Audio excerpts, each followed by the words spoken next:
I'm especially appreciative of our incredible mission members who have done the impossible. When these tombs were visited over 100 years ago, they were said to be almost totally and completely destroyed. We have brought them back to life. We have restored the names of Karabashkin, restored the names of Black men, and by the time we're finished with our work in South Ossetia, it's my hope, my desire that this location will be known as the Valley of the Cushite Nobles.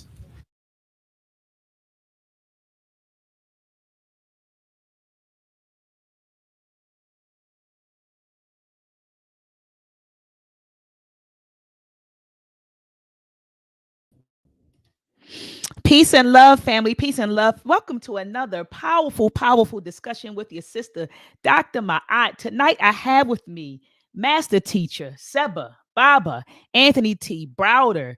Tonight, family, we will be discussing the Sacred Landscape Tour, Sacred Landscape Tour of Ancient Egypt.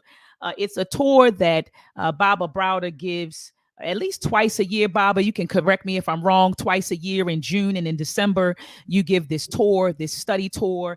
As you explained to us in December, you said that this is something new that you're doing. Now, you've been going to Kemet. I believe you told me this was like your 68th or 69th time going to Kemet.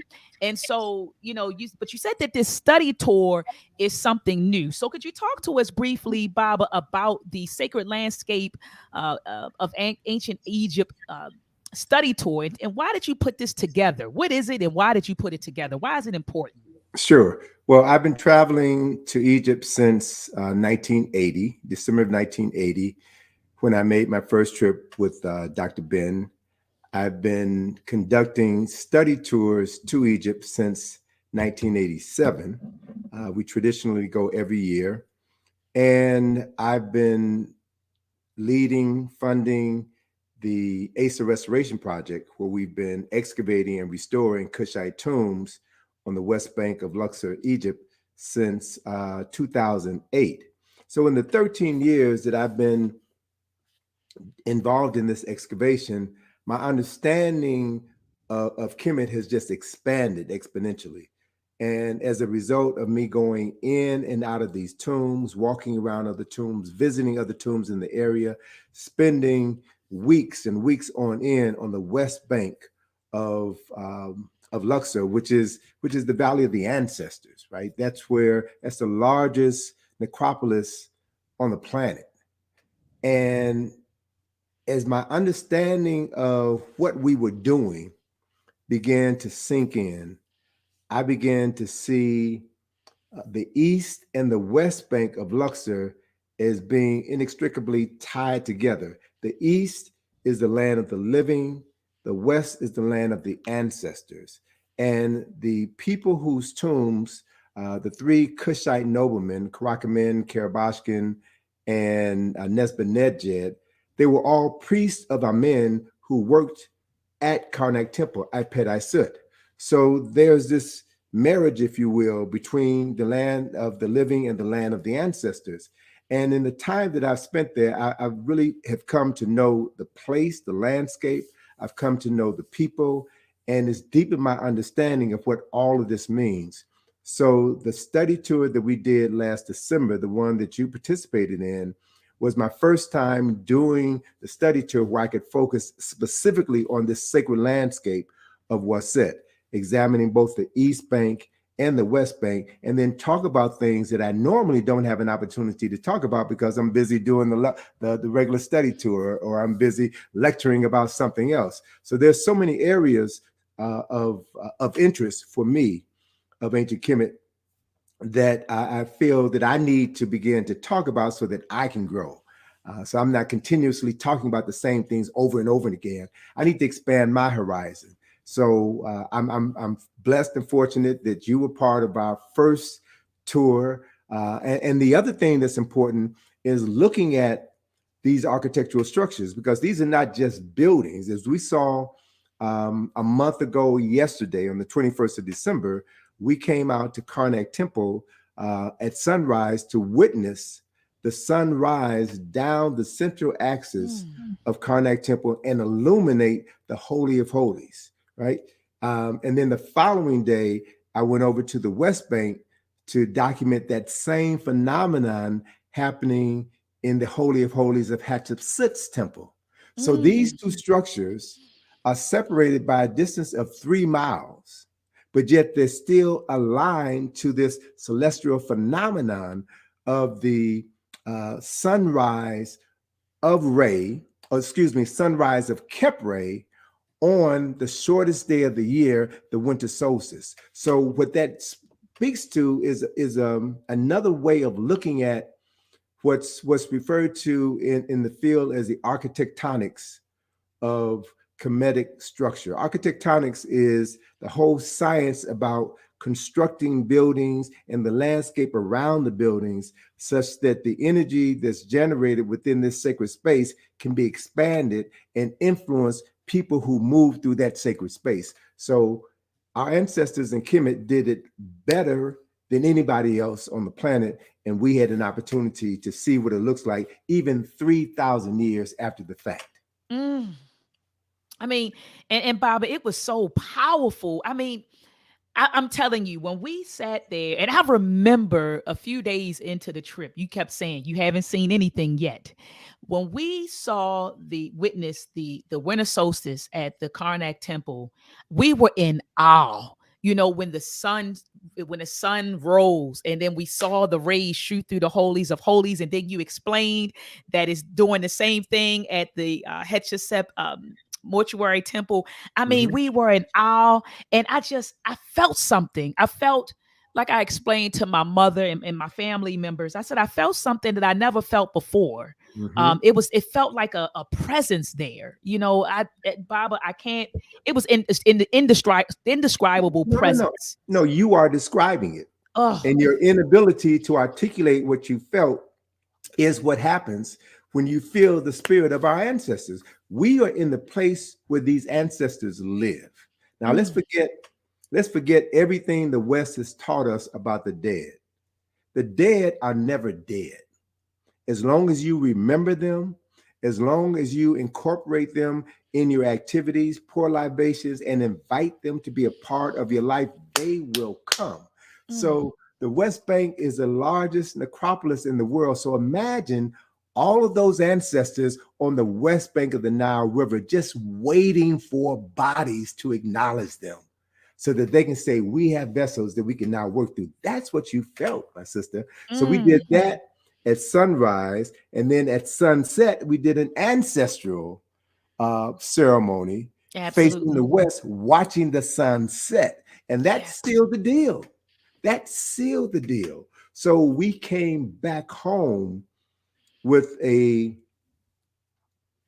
new commitment to our ancestors to remember them, to acknowledge them, and to open ourselves up to be receptive to the energy, the spirit, the guidance that they have always had and have always been waiting for us to just open our arms, our hearts, our minds, and our souls and say, come on in. Come on in, because we're ready to do the work. That's what time it is, and that's what you felt. And speaking of doing the work, the video family that you saw at the beginning of this broadcast is a video about the Asa Hilliard Restoration Project. Now, Baba Browder spoke a little bit about it, but Baba, could you go into detail about what is the Asa Hilliard Restoration Project about? What are some of your findings, and how can we support you? So there is an African proverb that says, as long as you speak the name of the dead, the ancestors, they will continue to live. Asa Hilliard became an ancestor in Kemet on the 13th of August, 2007. And his sudden passing came as a profound loss to everyone who knew him and loved him. Now, I had met Dr. Hilliard in 1981, and he really touched my soul. And he was a beautiful brother, an educational psychologist, a wonderful human being. And when I started our Free Your Mind lecture series, Memorial Day weekend, 1987, Dr. Hilliard was my first presenter. He did a lecture called Free Your Mind, Return to the Source. And when I wrote the Browder files, I called Asa and asked him if he would write the introduction. So I'm writing my first book, 1989, when the Browder file came out. Nobody had ever heard of, very few people outside of DC had ever heard of Tony Browder, but just having Asa's name on that book has helped make that book a perennial bestseller. So when Asa left us, I was left with a void in my heart. I was left with a void in my soul. And when I came to Egypt in 2008, at the invitation of a dear friend of mine, an Egyptian friend of mine, he introduced me to Alina Pistakova, who had just discovered the lost tombs of South Ossetia 2 years earlier, and made arrangements for me to visit the site and have the tour with Alina. And what I saw impressed me to no end. Now I have to admit, I knew nothing about the 25th dynasty. Like most folk, it wasn't on my radar. But watching and listening to Alina as she took me through that space, and as she talked so passionately about this sacred work and how she had run out of money, had used her own money to fund this excavation for 2 years at an expense of over $80,000, right? This white woman, this Russian-born, American-trained Egyptologist, had invested her own money in excavating 25th dynasty tombs of the Kushite noble persons. So I just felt the spirit of Asa telling me, Tony, come on, man, you got to move on this. I could hear Dr. Clark in my other ear saying, all right, you're here. You've been prepared to do this. Step on up. So I told Alina, look, I'll raise the money. This work has to continue. I'll raise the money. I had no idea then what I was opening myself up for. So 13 years later, we have brought to the table in excess of $750,000, which we have raised. And my sister, you saw the handiwork. You saw what we have done with that money. And in rebuilding this tomb, now we have 3 major tombs that we're working on. We were able to get special permission to open the tomb just for you all. I mean, that's how we've been rolling in Egypt. This is the level of the context that we have cultivated over the past 13 years. We first came to the site. We were just supposed to walk around. The word went out and said, look, we can open the site for you. And as our guide Ahmed told us, we were able to do in 1 hour what normally takes an average person a week to do. We got permission. We had a letter sent to Cairo, and the leadership in Cairo signed that letter and said, "Open the tomb for them." Mm. That's how we got in, to show you all the tomb, right? And that's And when, and Baba, just not to interject, but that's when I realized, I said, Baba is a serious. I mean, I already knew you were serious. I already knew you had pull, but when you got permission for us to go in to the tomb like this from a government official, and I think you did it in less than an hour. I said, Baba's doing some serious work and has some serious pull. But go ahead, Baba. Please continue. so, I mean, but it's all about relationships. We have Absolutely. cultivated meaningful relationships with the Egyptian government and the Egyptian people. We have, working at our site during the summer months, on average, about 100 workers, laborers who do the heavy lifting. We have about 17 conservators, which is our team that is literally putting the pieces of this destroyed temple back together again. We have Egyptologists from all over the world with expertise in bones, expertise in pottery, expertise in the Book of the Hours, expertise in the pyramid text, expertise in the book Coming Forth by Day. So we've got all of these experts who come to our site and work with us and work for us. We have an architect who comes every year and refines the drawings of the site based on what we've excavated. So we've got a team, an international team, working with us. And because of the fact that we have worked every single year, we worked through 3 revolutions, we worked through COVID, we have not stopped. And so we're putting money in the pockets of Egyptian workers. We're helping them put food on the table, clothing on their children's backs, medicine in their bodies. We also employ various government officials, various inspectors who work for us at our site. So we are stimulating the economy, and we are doing restoration work, which is unparalleled. I'm waiting now for the ministry to release their latest report on our work, and we've been told that they are prepared to say that no one in Egypt, no foreign mission in Egypt, is restoring tombs to the quality with which we have restored our tombs at our site. So we are now the gold standard for restoration. And I would say, modestly speaking, we're probably a little less than halfway done with the job. We found 15 new tombs last season. So we now have 20 tombs at our site. And there's probably at least another 20 under the ground that we've been walking on for the past 13 years, which we will uncover within the next decade. So we are going to rebuild that site. And our plans are to do a grand opening at the site in 2025. And that's when the world will have an opportunity to see what the ASA Restoration Project has accomplished. And the last thing I'll share with you is that there are, at last count, in 2020, there were 425 foreign missions which the Egyptian government gave permits to work in Egypt. And of those 425 foreign missions, only one of them was African. That's us.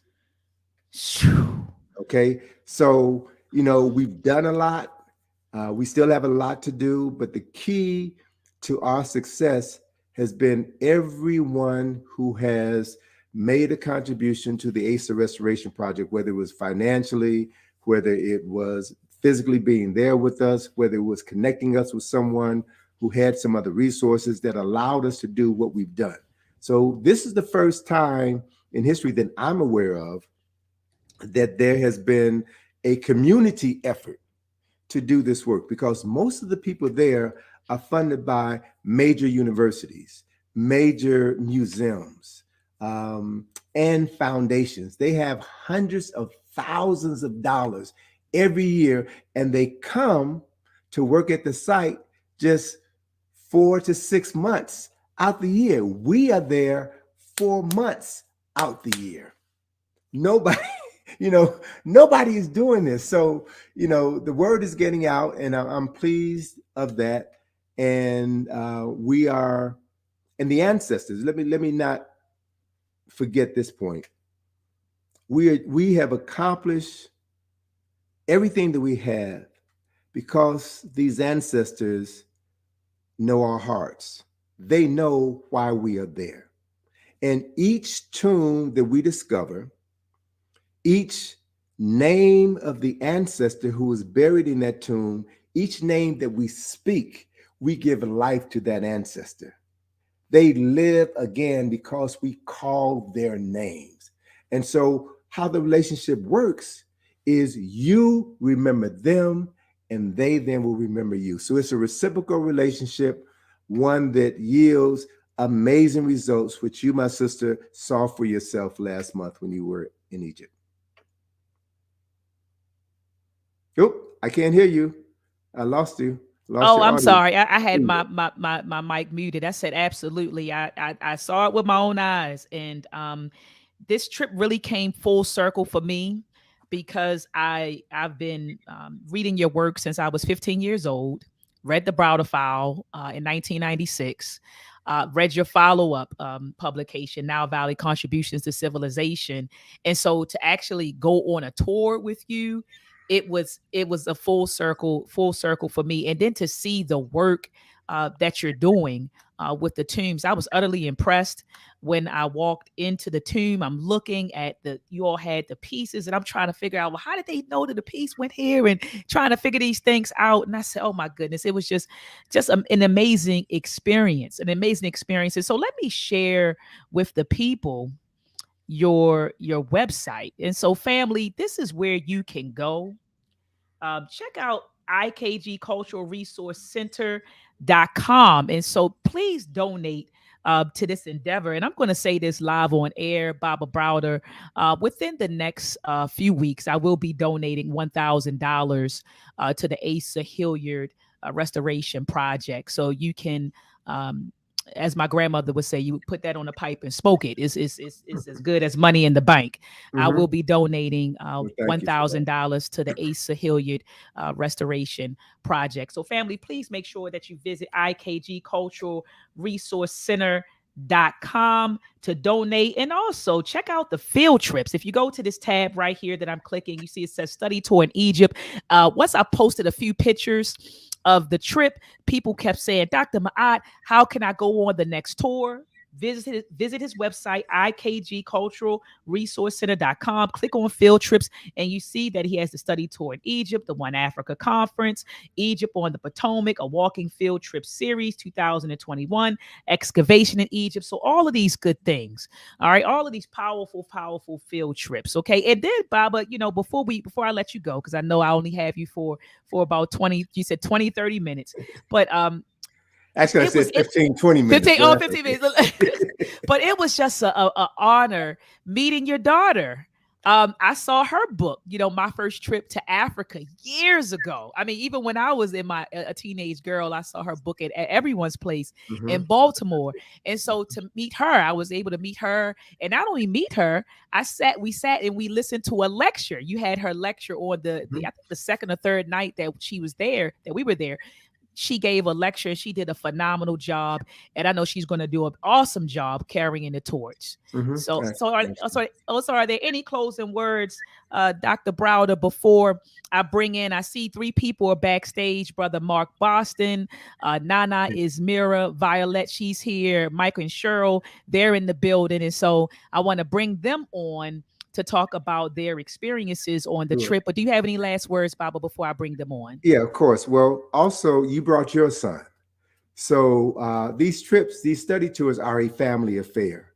And the objective for us adults, us elders, us parents, is to prepare the generations that are coming behind us. We're not doing this in isolation. And I want to thank you as well for your contribution to the project, and also let your audience know that we are a 501c3. You make a contribution to the Asa Restoration Project, and then you get to write that off on your taxes. So it's like you get the money back. It's a win-win situation. And this is what I'm obligated to do. I was blessed to have walked this path 30 years ago with some of our great scholars, elder scholars, many of whom are now ancestors. And now I have an obligation and a responsibility to open the door for the generation that is coming behind me. So yes, Atlantis is going to be leading her first study tour next month with the One Africa conference. I'll be coming in later to do a presentation at the conference, which is held on the 25th and 26th in Aswan, Egypt. And then we'll be doing another study tour during the summer, and we're finalizing the details for our second Sacred Landscape of Ancient Egypt study tour, which will be held in December of 2022. So all of these details will be on our website. And let me also acknowledge Sister Zachary, who's posted a couple of times. I'm going to be 2 weeks from today. Atlantis and I will be in Pompano Beach, Florida, doing a presentation. And again, this is all part of my effort to train my daughter. Nobody lives forever, right? Come on, come on. And we have to, if we're responsible, we have to prepare our replacements. And what I'm doing with my company, IKG, which will be 40 years old on February the 3rd, IKG will be 40 years old. So Sister Adjua has been handling our Wisdom Wednesday programs for the last 7 years. I've got a team of 3 young brothers and sisters who I'm giving the Egypt on the Potomac to. They're going to be running Egypt on the Potomac. Now, I created that field trip in 1986, and I've been doing it for 30 some odd years. It's time for me to step back, allow my replacements to step up and start doing the field trip so that they will be the faces and names associated with that. As I tell folk, it's not about the personality, it's about the information. And once you train people to deliver the information properly, it then can be passed down from ear to mouth. I mean, from mouth to ear, from generation to generation to generation. And that's how we win this battle. We don't have to beg anybody for anything. All we need to do is to do the work, be consistent, be diligent, make quality our motto, and our actions will speak for themselves. Ashe. Ashe. So thank you so much, Baba, for all that you have done and all that you are doing. I think I may, you all are going back, I believe, in June of this year, right? Yeah, June, I I'm think it's thinking June about 25th. June 25th. And do you all plan on going down to Nubia at any point? Of course. So Oh, so so our summer tours are our full-fledged 15-day tours where we tour in Cairo for several days, we tour in Luxor several days and visit several temples that we didn't see on this trip, and then we go to Aswan and finish the trip in Aswan. So the sacred landscape was like the best of, okay. rather than spending time, 4 hours on a bus driving to Abydos and then another 2 hours going to Dendera. I wanted to concentrate our time and focus on Luxor itself and have you all witness the grandeur that was there thousands of years ago and the grandeur that is still there today, just waiting for us to open our hearts and souls, acknowledge it, and receive it. So I'll probably be doing both of these tours for the next couple of years. I've got new information I'm working on right now, and I'll be integrating that information into the tours. And then I'm going to pass the ball to Atlantis. I'll still be around to step in when necessary. But yeah, I've got other things that I need to do, and we need to make space for the young folk to step in, gain some experience, and then train their replacements. That's how we win this race. Absolutely. Absolutely. Well, Baba, thank you for stopping in. What I'm going to do is now play the video that my son put together. I'm looking for it. Here it is. Okay, so this is the video, and now let me, Baba. Sometimes my audience will tell me that I didn't share my audio, so let me make sure I did. I do just that. Share my audio. Okay, so I shared my audio. And so thank you so much, Baba, for stopping through. All right, family. So this is our trip to Egypt, our the sacred landscape of ancient Egypt tour with Anthony Browder. So this is about a 5 or 6 minute video. So check it out, family.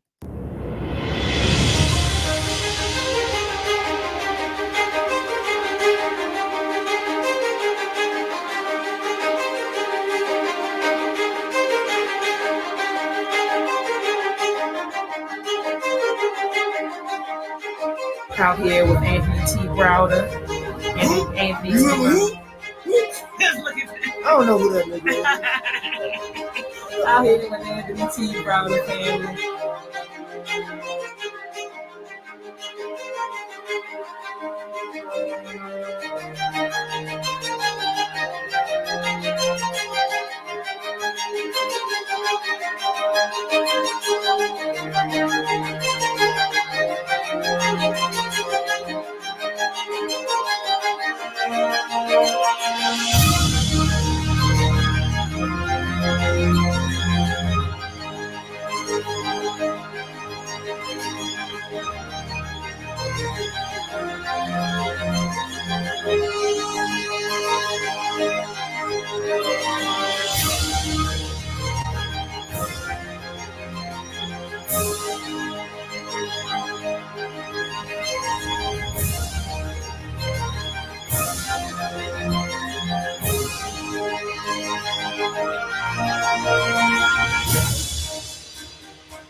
Expect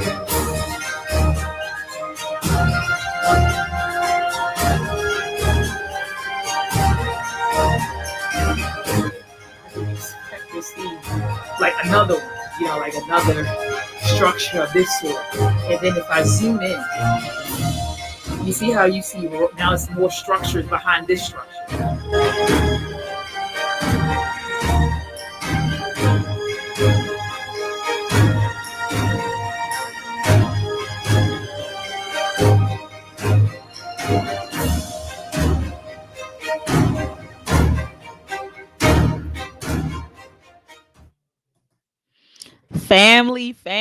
Family. I'm bringing brother Mark Boston and his queen on, and brother Mike and his queen, sister Cheryl. Say hello to the family, brother.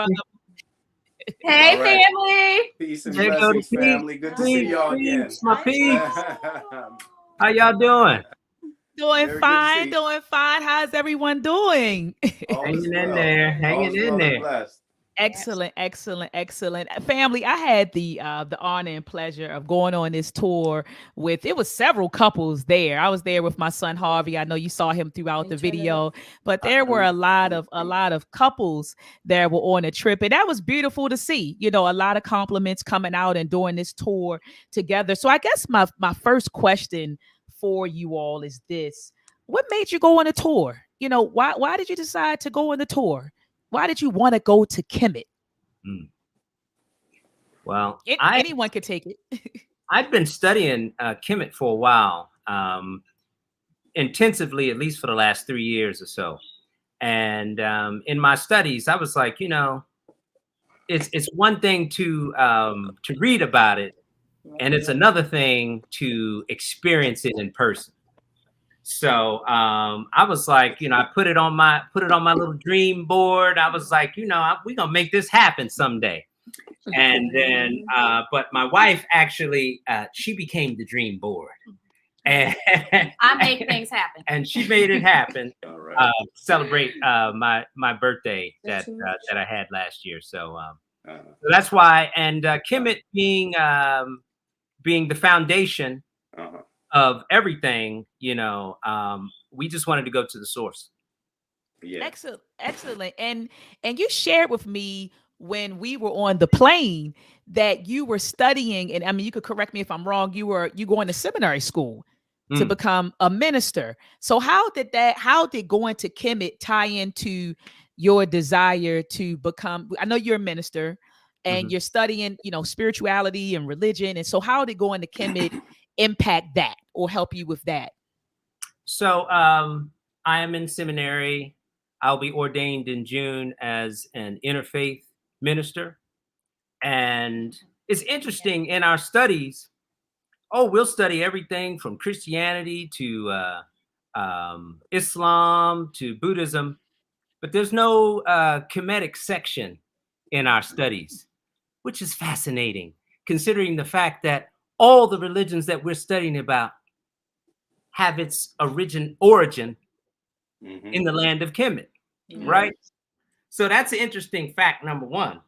But so I'm like, well, if I'm going to be an interfaith minister studying Hinduism and Buddhism and Christianity, then it would behoove me to study where all of these religions got started, and then my thought is to in my ministry is to take my understanding of Kemet and pass that knowledge on.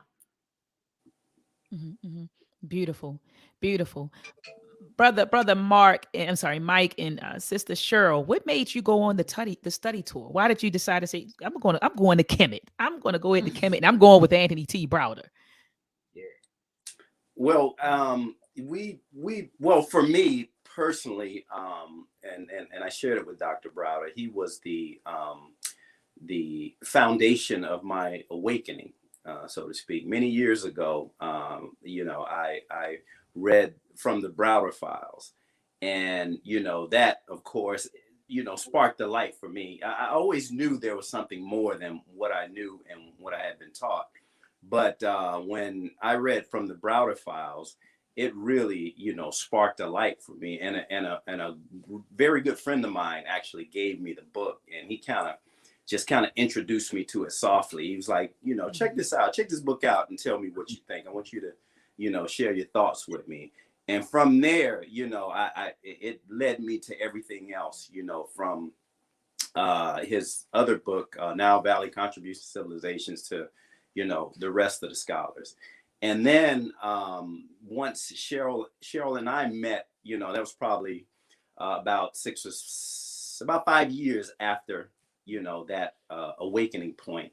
And, when I met her, a good friend of hers that she actually communicates with, actually was taught by Dr. Clark. And so he just constantly sent all types of information, lectures from, you name it, just all the scholars. So we got a whole, collection of just lectures that he sent us. And so when we met, we were just kind of filling up on that. And so of course, I had already wanted to go from, the time I met her, but we had been talking about it for years and years, but we were in the grind of business and just saying, we're going to go. And then it just came to the point where, okay, we made up our mind, we're going to do it because we can't take it for granted. We pray that, Baba is around for, many, many more years, but we don't want to take it for granted because we began to lose a lot of our master teachers and elders, and that kind of, put a spark in us too. Let's do this now while we have the, still have the blessing and the pleasure of being with, one of, who's basically a living legend, in terms of, our African scholarship. So we had to do it like now, and that's how, that was, how I put it, and you can add to it, Cheryl. Mm-hmm. Yeah, no, I agree with Michael. I love Dr. Browder. I love all of our scholars. He's one of my favorite. It's hard to, we have a lot of favorites, but what I love about him is the way that he teaches. Yes. And he's just very, he's very organized in his teaching, and that's how I like to learn. And so I just really appreciate that. And I knew that when we made that trip, he would be the one that I would want us to go with. And so the funny thing about it is that we had planned to go in 2020, and then 2020 happened. And I just happened, I didn't know about this December one, and I just happened to be looking, and I saw it. This was kind of a last minute decision. We saw the window, and with everything happening, we just jumped. We prayed and jumped. Well, and when she first checked, it was actually full. It was full, but and then they, I think they called you or contacted you. Yeah. So so it was meant to be. We're happy we did it, and it far exceeded our expectations in every way. Yes, it was wonderful. So glad you guys were able to get in too. Absolutely. And I just want to say that our stories, Mike, is very, very similar, because Baba Browder, and I shared this with the tour group when he gave us an opportunity, I believe it was like the night before we left, to kind of get up in front of everybody and talk about, he's the foundation of, I always say the catalyst to me becoming conscious, right? Or woke. He was the one, and it was from the Browder file. I read that in 1996 when I was 15 years old, and I haven't looked back. And then I also share your same sentiment about, just the urgency to go on the trip. Remember, Runoko Rashidi just transitioned. Right. And then a year prior to that, so many of our elders were transitioning. You had Dr. Africa, Runoko Rashidi, you had Nana, Dr. Patricia Newton. So a lot of our, like you said, a lot of our master teachers, our living legends, were transitioning. And so I was looking around and I said, whoa, wait a minute. I know Baba's, Bob was 70, and I mean, God willing, he'll live another 70 years. Right. But I said I need to hurry up and go. Like you said, I don't want to take him being here for granted. And so often Right. do we do that? We just take our master teachers for granted, and before you know it, they've made their transition, and we're sitting there saying, "Oh, I wish I would have gone." And so I Right. seized when I saw that he had when I saw that he was given a trip. I seized that opportunity to go with him. I said I wasn't going to procrastinate. I was going to go in December.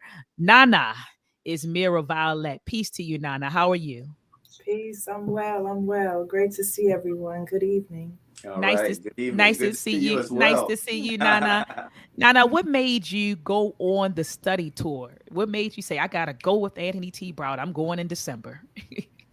Well, dear sister, you just spoke it. You just articulated it. You mentioned two of my near and dear elders that I had the privilege of getting to know pretty closely after I moved to Washington, D.C., and while I lived in Germany. And that was Dr. Runoko Rashidi and Nana Dr. Pat Newton. Mm. And I took the closeness of proximity of them for granted because they both were in the DMV area. Of course, Runoko was based on the West Coast, but he was a member of my local UNIA division, Division 330, Banneker City here in Washington, D.C. He was our traveling ambassador. So I actually was supposed to join that tour he spearheaded to Kemet. And I remember it was August 1st, it was supposed to kick off because we were in Ghana for Panafest and a co-colloquium with the African Heritage Studies Association, Dr. John Henrik Clark's legacy organization, where Runoko typically presents annually. And then right after that was supposed to be a conference for this new museum happening in Ghana, to where he has dedicated the majority of his archives. So from there, I was supposed to join him on August 1st in Kemet. But then, of course, we got the shocking, very tragic news that he abruptly transcended from physical form. So up until then, I had always said, okay, they'll be around. I'll go one day. I remember Dr. Nana Pat Newton telling me about her footprints in both Kemet and Ghana.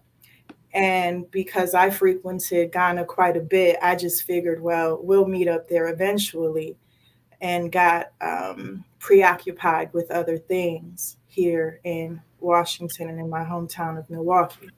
So when I saw the Winter Solstice tour, and because I was already in deep reflection and still in deep mourning of the passing of those two great souls from physical form, I said, you know what, I'm not going to delay this anymore. Let me not prolong it for the reasons that you just cited, that you just mentioned. The timing was right in my life, so I just spontaneously jumped on it. I joined from Ghana because it was also full when I originally checked it, from, originating from North America. But fortunately, I was able to join from already being on the continent. So that was the impetus for me joining. I mean, Egypt, Kemet has always been on my list of countries to visit.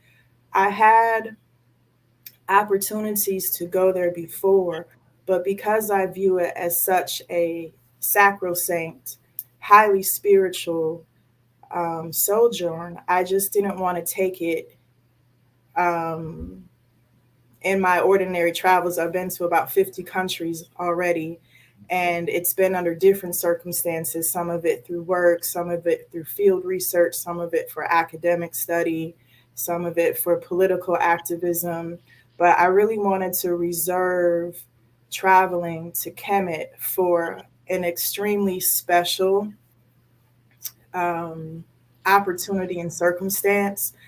And I think I hit that mark, although it's tinged with some tragedy, like I said, with the passing of our beloved Runoko and Dr. Newton.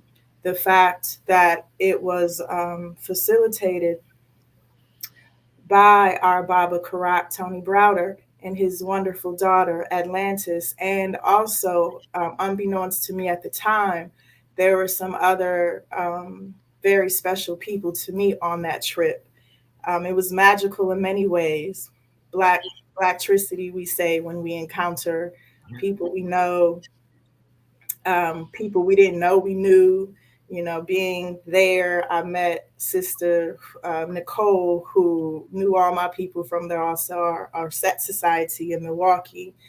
And after I left y'all in we're in Luxor, I ran into them in deep South Abu Simbel, just coincidentally.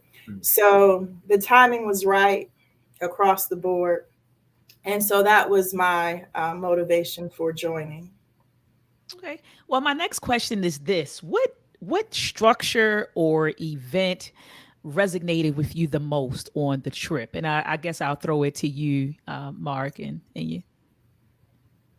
Was there one thing that stood out for you? For Out for me, you. I keep coming back to the winter solstice. It was just a very soul stirring moment for me. I felt like during that time watching that sunrise, I felt like I was like in a tunnel, like everything else had just stopped. And I felt like it was just me in that moment, just having this divine spiritual experience. And I don't know another way to explain it, but it just it touched my soul. It touched my heart. It's something that I still carry with me, each day. I recorded the event. I look at it. I've shared it with people, and I think people even just looking at the video and just watching it, I mean, all they can do is say, "Wow, that was amazing." Rachel, I share your same sentiments. It was like I was before I had brought you all on. I was talking to Baba Browder about it, and I said I felt like a feeling and a presence that was just indescribable. So I share your same sentiments, Rachel. Mark, what about you? What resonated with you the most? I think I'd like to co-sign with Rachel on the Karnak event. I would say that solstice was soul stirring. It was because I acknowledge the solstice anyway every year, but to be at Carnac Temple to experience the precision that they put into orienting the temple to the solstice was fascinating and lifting in so many different ways. But that was, as far as events go, that was the event for me. But just being around all of you all, to be around so many like-minded people, that was just, that was amazing. That was part of the trip for me as well, just to be around so many fascinating and conscious, woke folks. It was just, it was beautiful. So add that on to Karnak. No words. It was amazing. Yeah, and it's like everybody was a teacher. We had our master teacher there, with Baba Browder, but there were so many varied levels of just expertise and just knowledge that, no matter who you talk to, you gleaned just something that was insightful. It was like putting another piece of the puzzle together. That's Absolutely. right. You had Brother Browder, you had your tour guides, but then you had folks like Mike. What'd he say? What'd he say, Mike? He said, "Oh yeah, I get it." And then Mike's, breaking down something that he already knew. So, things like that. Absolutely. Mike and Cheryl, what part of the trip resonated with you the most? The structure, event, people, what resonated with you the most? Oh, I can't hear you. Did I mute you all?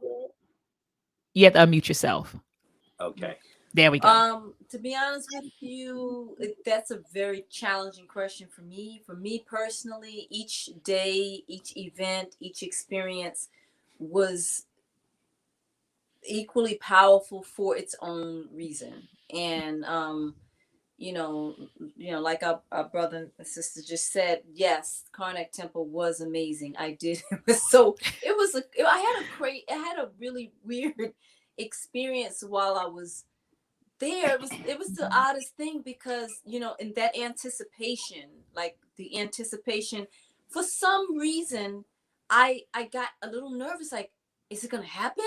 Like, is it gonna come up? Like, it was the craziest thing. I'm like, I don't know why I was getting like nervous. Like, what if it doesn't happen? and then when it came up, it's like, like, of course it's gonna happen. It always happens. That's the point. That was the beauty of it. So that really put the exclamation on that moment. I don't know if anybody else was feeling that, but I just was like, for a moment, like I doubted it, and I don't know. It was interesting, but it was beautiful. I had my doubts. I had my doubts because I'm sitting there with my camera and 5 minutes went past, 10 minutes went past, 15 minutes went past. And I said, then the sun started coming up and I said, when is it going to shine? When are the rays going to shine through the holies of holies? And then some folks started going back to the bus. They were like, it's getting cold out here. And I'm telling you, I was 2 seconds away from going back to the bus, but something said, Deanna, stay your butt right here because it's going to happen. And I stayed and it happened. And it happened. So yes. It made it even more like just wow. And I was so glad that I didn't bail. That was cold. It was amazing. That was amazing. And I think that every day when I thought my mind couldn't be blown, I was like, I'm done. Like, there's no way my mind is going to be blown. This is it. And every day my mind was blown again, and I think that it was just, it's hard to put into words unless you actually experiencing it. But I remember, like, for me, that first, like, because we went to Carnac Temple twice, right? Like, we went the first time and then we went again for the ceremony. Mm-hmm. The first time just going and just seeing the massiveness of the structures, and it just expanded me in every way, spiritually, mentally, just in every way. And it's still, I couldn't come back the same, because you have to say to yourself, how do we would say, like, everything in creation, everything is created twice, right? Like, once on a spiritual plane and once on a physical plane, right? So you have to say, when you look at what you're seeing in front of you in the physical structure, you have to say, what mind? You know what I mean? What was the mindset? What was the mindset of the people who actually created this? It's not the same mind that we have now. Do you know what I mean? And so that stuck with me. And I'm a doer. Mike is the same way. Like, I have to apply, so since I've been back, and Michael will tell you, I'll be like, we got to get our African mind back, so I look at everything that we're doing and say, how do we, because when I saw that, I saw order, I saw a synergy, and it's just like, and I want to apply all of that in my life, in my everyday life, all the time. So I'm not playing. I'm like 2022, bring it. I went to Kemet. Yeah, our vision boards this year look very different than what they did last year. Yes, expanded in every way, and a lot bigger, Yes, a lot bigger. Exactly. Yes. Ashe. Mike, what was it for you, or did you already state yours? No, I didn't. Okay. But similar to what Cheryl said, there were so many awe-inspiring moments. And just so many surreal moments that I experienced over there, just in the different places. But I think the most, the most powerful moment for me was upon arrival with arrival to the pyramids. When we first got to what's the Cairo. When we first got there, and I'm with Dr. Anthony Browder. You know, and the person who, you know, whose books, you know, that set me on this course that totally changed my life, you know, and my thoughts and my actions, everything. I'm there with him, in addition to, as the brother said, a bunch of like-minded individuals, a bunch of knowledgeable individuals. Because sometimes when you're on this journey, sometimes you can think like, you know, you're by yourself in this in this thing, and you know, you're just out there on an island. But you know, just being around the same energy, the same consciousness, it you know, it has just an awesome feeling. So I think that was probably the most powerful moment, just being with everybody, and you know, and amongst, you know, the person that, you know, that, as I said, changed my life and influenced my life in so many ways. Just being there with him and the rest of you was just like, wow, what a powerful moment, you know. And you know, as Cheryl said, there were so many other times, awe-inspiring times. As she said, the Carnac Temple, and you know, the whole you know, the tombs, just everything, you know, all of those experiences, and being inside the pyramid when we first went in there, and went to the top, and oh man, just everything. It was a wonderful experience, and you know, definitely memorable, and unlike anything I've ever experienced before. So, but I would say that probably stood out the most.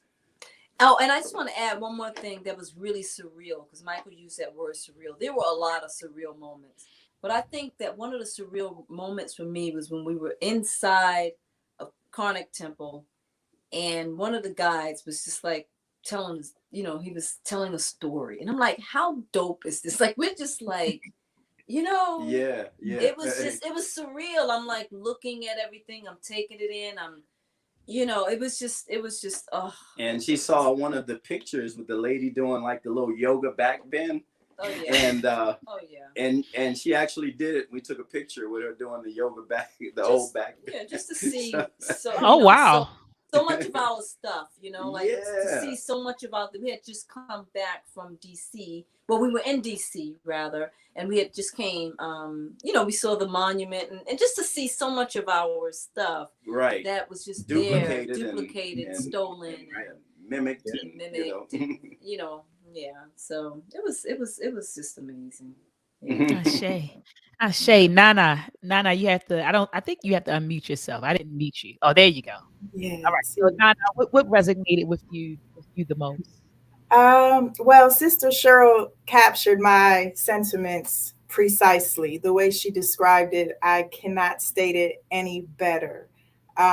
Definitely the winter solstice at Carnac Temple.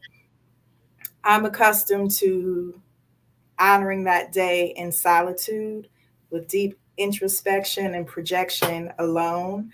So to be around so many like-minded people of a certain spiritual vibration and resonance, and then to also get that alone time, because we were allotted, I think it was about, I don't know, an hour after the actual sunrise to sort of venture around before reconvening at the bus. So it definitely was on a higher plane for me, the prayer, the elevation. So that by far tops all of the experiences there, I would say, just for the symbolism and the significance that lies within. Also, I mean, every day was phenomenal and majestic, no doubt. But I think another day or experience that stood out was I went on the hot air balloon ride early in the morning, begrudgingly. I didn't like it until I started to at 3 in the morning. I know you was up at 3. You were up at 3:30 in the morning. Yeah, after a late night beforehand. So I remember. But it was by far worth it. The panoramic view, the whole vista sweeping over the Valley of the Pharaohs, seeing the sunrise. It just, there are no words to capture it. It just was outstanding. Wow, beautiful, beautiful, Nana. And so my last question this is my last question, and we can close out. What did you take away from the tour? You know, when you went back home, and I didn't even share what resonated with me. Sorry. Right. Yeah. I Let's see. actually plus one what everyone said. The winter solstice was phenomenal. Again, I share Rachel's sentiments. It was a presence that was just indescribable.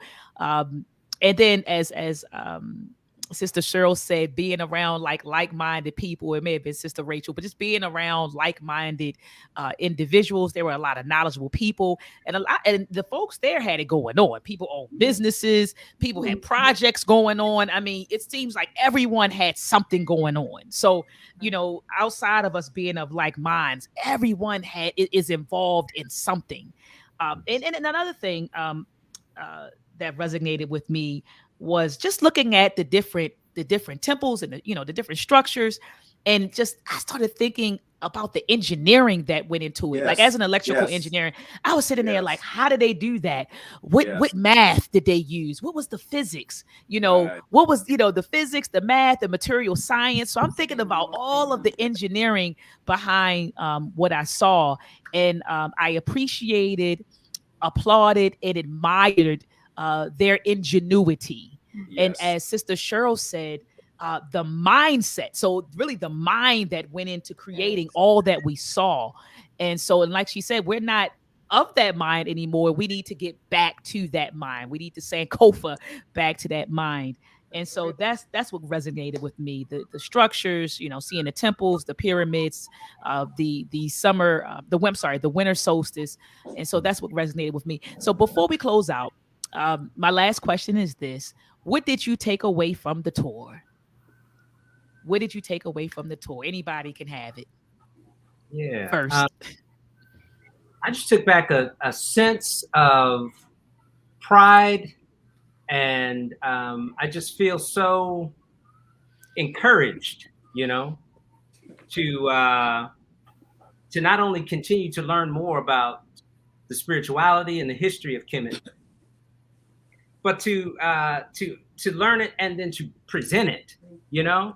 It's it's cool to have this knowledge to myself, keep this knowledge to myself, but what good is that serving? How does that help the community? I feel like our community would be in such a greater place if we understood this history, if we had access to this spiritual traditions, So, it was the trip was it was a mix of emotions for me. My mother passed away while we were there, and I just want to say that first of all, my mother was my spiritual guide. She was everything for me, and I will say that it was easier for me to take that loss being in Africa, being on the continent, being on the Nile, than had I been here home in Virginia, where we live. The support that I felt from my travel mates, from my wife, and from the ancestors. I felt like everyone had me. And so it was, I just took away a great sense of community and love. Love. Sister Rachel. Yeah, I echo everything that Mark has said, but would like to add too that I think for me, it's the intentionality going forward of how I am going to spend my resources, and my time with a focus and with a renewed direction, Dr. Maat, you gave, provided a lot of information to us too. And guess who I had a meeting with yesterday? Mr. Marcus Klein. Beautiful, beautiful, beautiful.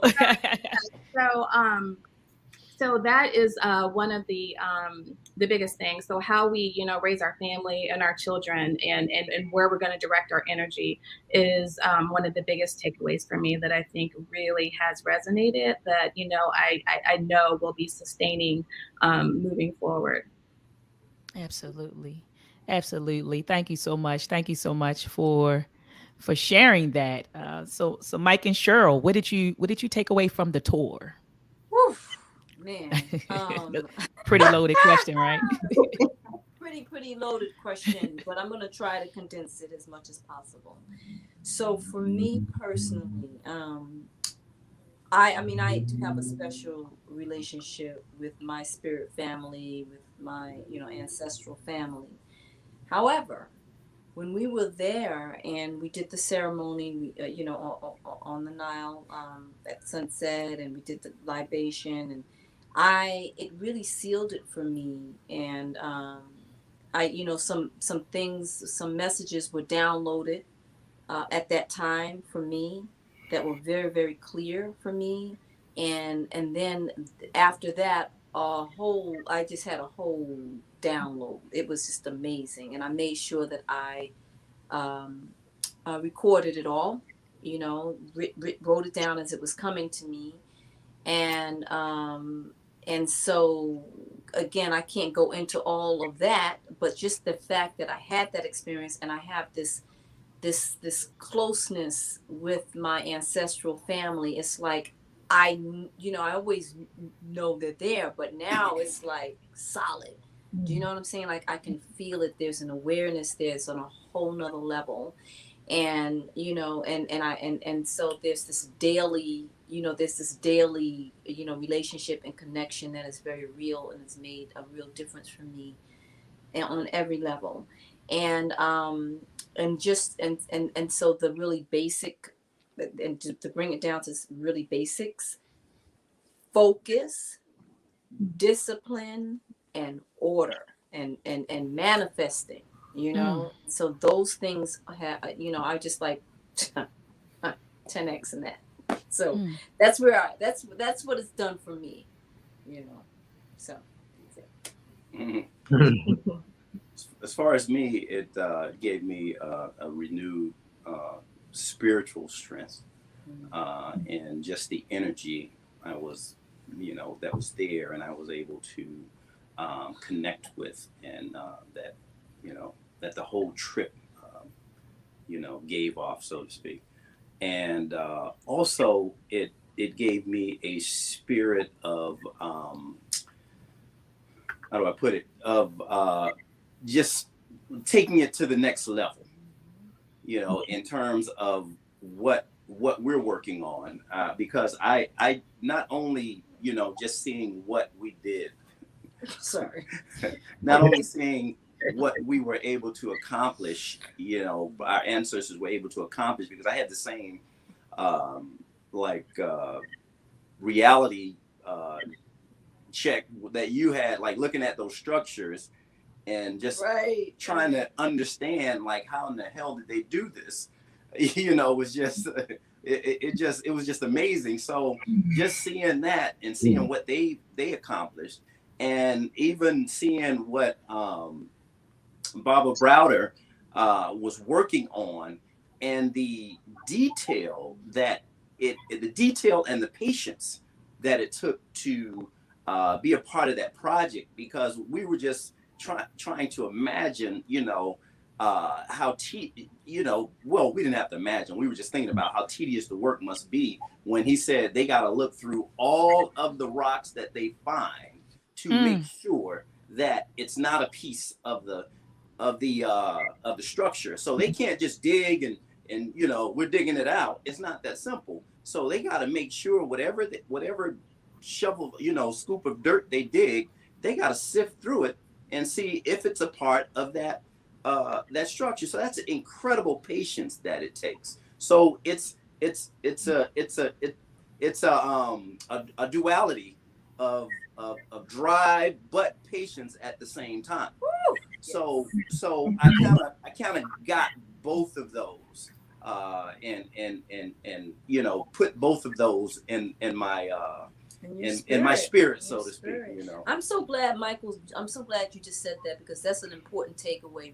Observing Dr. Browder, observing the way that he handled the adversity that was in front of him, the way in which his temperament, his thought process, like he never lost his focus. You know what I mean? Like, just the stuff that he had to deal with and the mentality of the people, right. and how he was able to keep his composure. And someone said it really well. They said, Dr. Browder just has the right temperament, Yes. for this. Yes. Because you have to have the right, of the combination of everything. And he has that. And just observing that, and Michael and I being, business, being entrepreneurs, and it was just really a great thing to observe and take away. Because we can only imagine what he deals with or what he's dealt with. No, right? Over there with, those invaders. I agree with you. I was irritated after a day. So, to be over there, to be going back and forth and spending weeks there, like you said, you have to have a certain type of personality, to do that. Yeah. Right. I don't have it. I don't have it. And not just Dr. Browder, but also Atlantis too. Yes. Yeah, absolutely. Just watching her in action. I mean, she was just cool as a cucumber with everything that she did. She'd come and whisper in his ear here and there, fixing problems behind the scenes, doing all of this, and she just is a dynamic individual that just really made things happen. The two of them helped to make the trip for sure. Yes. Absolutely. I call her quiet storm. She's a quiet storm. Yeah. Yes. Yeah. Absolutely. Yes. Absolutely. Nana, what did you take away from the trip? Oh, volumes could be written. I will say as succinctly as possible, as concisely as possible, just an immense sense of fulfillment that my objectives were met thoroughly at the spiritual level, the way the power of magic melanin was infused with the emphasis on the spiritual aspect of it. I had opportunities to go to Kemet before with some German archaeologists, and I just knew it would be more rooted in the basis of science, pseudoscience, theory purported as truth, unfounded theory purported as truth. So just the thorough and comprehensive explanation of what it was we were actually looking at, right? Like the comparison of the false door versus the spiritual door, the spirit door situated in the west side of these sacred edifices. The fact that pyramids are actually resurrection machines and not a place where dead bodies are buried. Right. So I think just the infusion of that precise science and spirituality is what helps fuel this sense of fulfillment of, because there are several trips that one can take to Egypt. A lot of people market themselves on having esoteric knowledge, and then you find that it's paper thin, it's very superficial or unfounded, as I said. So I'm just happy that I picked the right time, the right tour guide, and fortunately the right bunch of people were there to share the experience with, and it just made it just ultimately fulfilling and gratifying, and it'll be memorable for life, and I'll keep drawing upon it for sure. And hopefully we'll all be back at some point together or individually. Absolutely. I think for this trip, what I took away was affirmation. I am an electrical engineer, but my focus is engineering education. And then my focus is engineering education, or research interest is engineering education with a focus on pedagogy. And so I teach engineering from an African-centered perspective. And so when I left Kemet, and after seeing all of the things that I saw, it just affirmed for me and also motivated me to continue to teach and speak our historical and cultural truth to our babies. And that's what was important to me, to take this information and go back to Baltimore City Public Schools, Morgan State University, get on YouTube and teach the youth our greatness. Show them that we are the pioneers of STEM, because what's disheartening is that 80% of our babies go to school to get a business degree. Now, this is no knock. I don't want anyone to think that Dr. Maat is dissing people who major in business.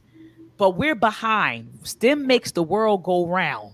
And so if we're really serious about nation building, then we need to get our babies involved in STEM. And right now, 65% of the engineers are white. Engineering is a white male dominated field. 65% of the engineers are white. Then you have the Asians, then you have Hispanics. And I think we're about 3% of the engineering field. And so this was just nothing but motivation for me, an affirmation that I need to continue on this path of increasing our representation in the field of STEM by infusing our history and culture in the pedagogy of teaching STEM. So in the pedagogy of STEM. And I think that would support our interests and maintain our interest in STEM and get our babies motivated about going into the STEM field. And so that's what this trip was for me. And so Mike and Cheryl, Mark and Rachel and Nana Ismira, I thank you all from the bottom of my heart for coming on tonight and just sharing your experiences. I know I've been bugging you via text, like, hey, we're going live at 8 o'clock. Hey, here's the link. Here's the flyer. Make sure you log in. And so I know I was bugging you all to get on here, but thank you so much for happy to be here. Very happy. I thought we was gonna be talking another hour. We need a whole other show. Where's part 2? We had to come on and do some other stuff. I welcome you, and the platform is yours, whatever you want to come on and have a conversation. Do you all have any closing words for the listening audience? I just want to thank everybody who was on the trip with me, all of you all. It was a wonderful experience, and I will carry it with me forever. Yeah, me too. When we think about future trips, like this trip, this pilgrimage, because I don't call it a trip, I call it a pilgrimage. Mm-hmm. This pilgrimage is just elevated the bar. So now when we're looking at, kind of our plans, it's like, why we want to go there and do that? What are we going to learn? What truths are we going to learn? Well, so it just... so we want to book our vacations around learning. Right, yeah. Going forward. It is shaping and has shaped, just so much, like I said before. So, yeah. Absolutely. The bar has been raised. Absolutely. Yes. Absolutely. Mike and Cheryl, any closing words for the listening audience? Well, first of all, I want to thank you for creating this platform and inviting us to share, and that we appreciate you so much. Your energy is amazing. Just the whole time in the trip, you were just like, love you.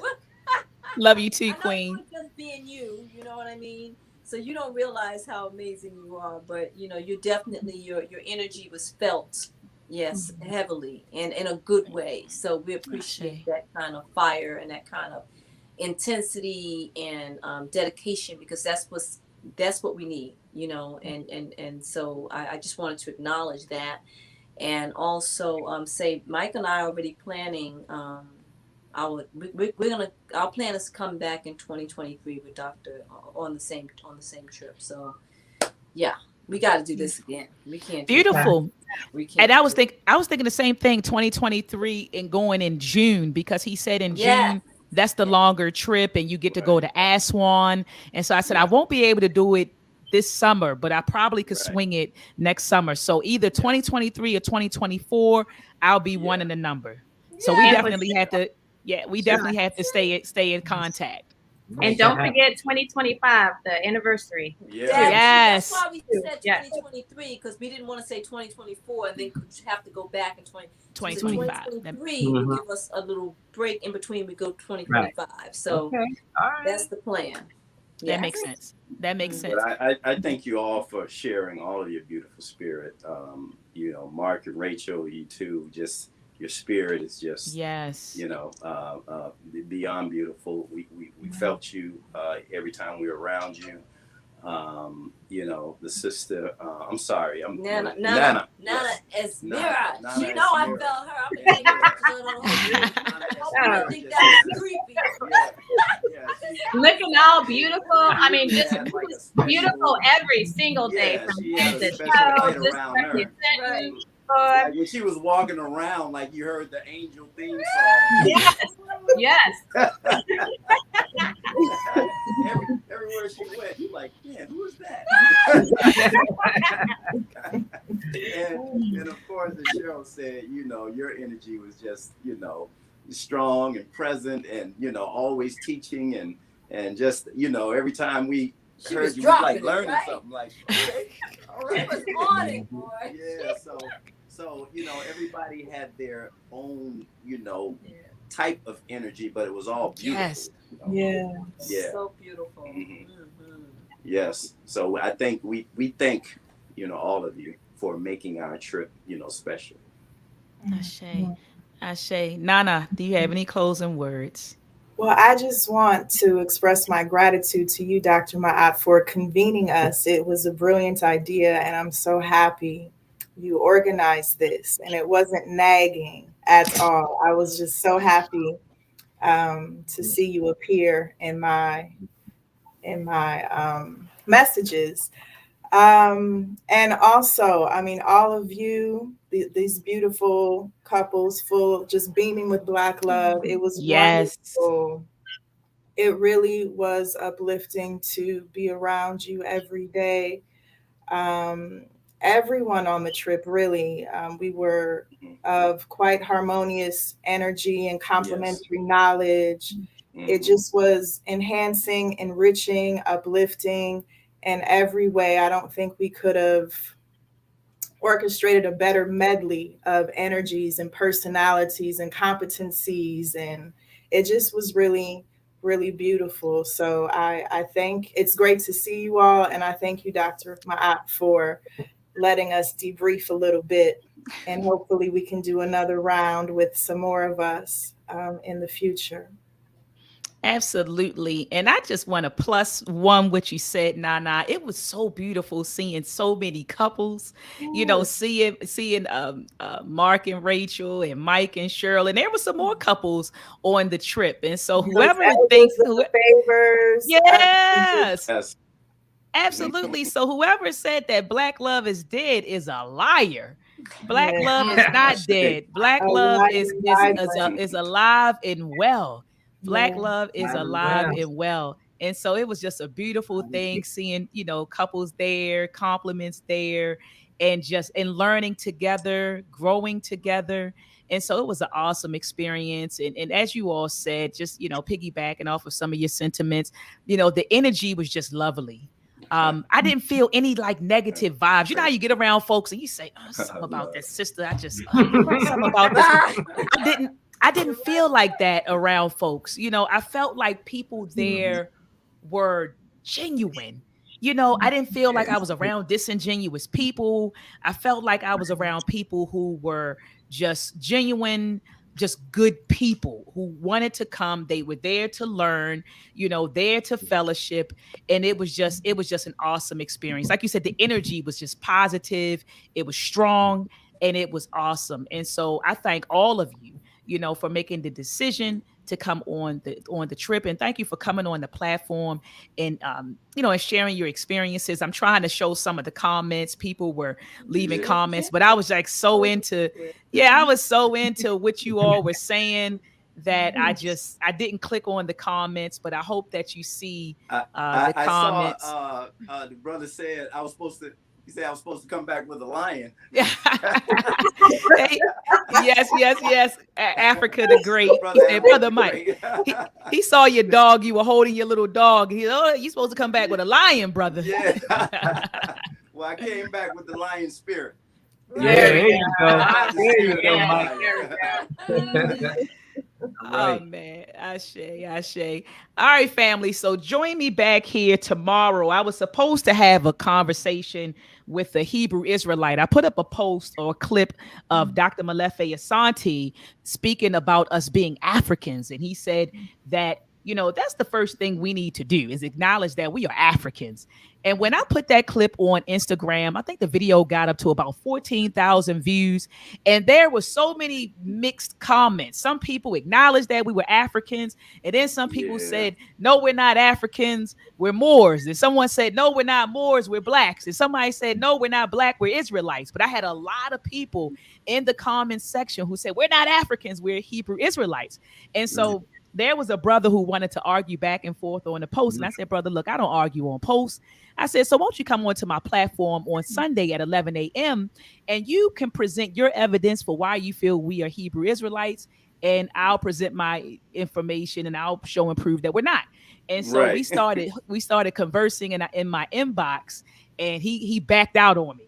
And so anyway, he backed out on me big time. And so what I'm going to do is still go live tomorrow at 11 a.m. So family, join me back here at 11 a.m. Eastern Standard Time. I'm going live to talk about, are we Israelites? Are we Africans? Do those curses in Deuteronomy apply to African people? And so we're going to talk about that tomorrow at 11 a.m. Eastern Standard Time. And then join me at 7 p.m. tomorrow Eastern Standard Time for the Read Book Club. We're going to continue discussing the book, The Color of Money, Black Banks and a Racial Wealth Gap. And then next Saturday at 8 p.m. Eastern Standard Time, I will have another Truth to Power talk. So thank you so much, family, for tuning in. Peace and Black Power.